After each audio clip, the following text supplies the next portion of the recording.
CNN, even though they only showed it one day. They recently excavated some fossil skulls of 2 adults and 1 child discovered in the far region of eastern Ethiopia, have been dated at 160,000 years, making them the oldest known fossils of modern humans and Homo sapiens sapiens. And then when they reconstructed this fossil, they only showed it one day. When they reconstructed it, this is what he looked like. Here we see our brothers right here. Adultu, who means the elder. So long before the Adam and Eve story that they're trying to put Adam and Steve on you today, African people were the first people on the planet Earth. Going back thousands upon thousands of years, they don't know your birth record. And he's now in the Addis Ababa National Museum. And there they also show how the evolution of humanity, they show the various races making their transitions out of Adultu, and again, starting with him. So again, when we talk about the Adam and Eve story, we see that long before the Adam and Eve story that came about much later, this story of the early Africans came up out of the Nile Valley. And they show that evolutionary stage right there in Addis Ababa in Ethiopia. These maps of the Omo Valley region, oldest modern humans, 195,000 years old, coming up out of this region, as I said, migrating around the world from the early documentation that we see here today.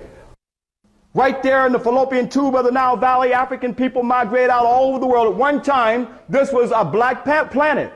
So we talk about black power, we're talking about the time when the planet was all black.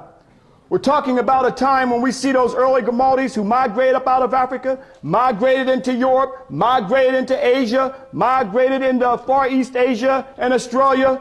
So here we see the various times that out of various mutations took place. This is how we have the variations that you see of races around the world today.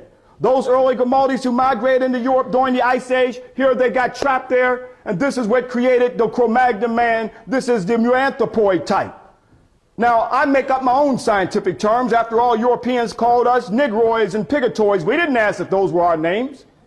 So we understand it in the Eve, the mitochondrial mother. They've even found that research have found that you can trace humanity back to the early African woman in the Nile Valley. She's definitely the queen of the universe, and from her, she gave birth to humanity.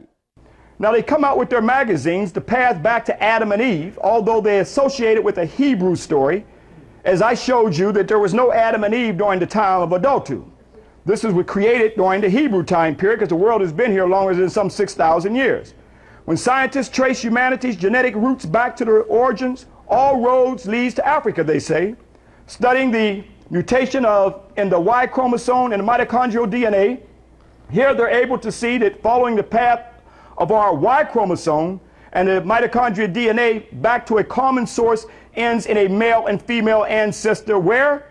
Right there in the Great Lakes region where our ancestors said on the Papyrus of Hunefer, we came from the beginning of the Nile where God happy dwelt at the foothill of the mountain of the moon, that being Kilimanjaro in Rwenzori. No Adam and Eve story. We also look at Genesis, which is a Greek word that means the beginning. And right there in the Taneter land, right there in the Kui land, known as the Spirit land, our ancestors came up out of the Nile, and even when we look at Genesis, it even speaks of and opens up with Ethiopia. And Genesis chapter 2, a river went out of Eden to water the garden.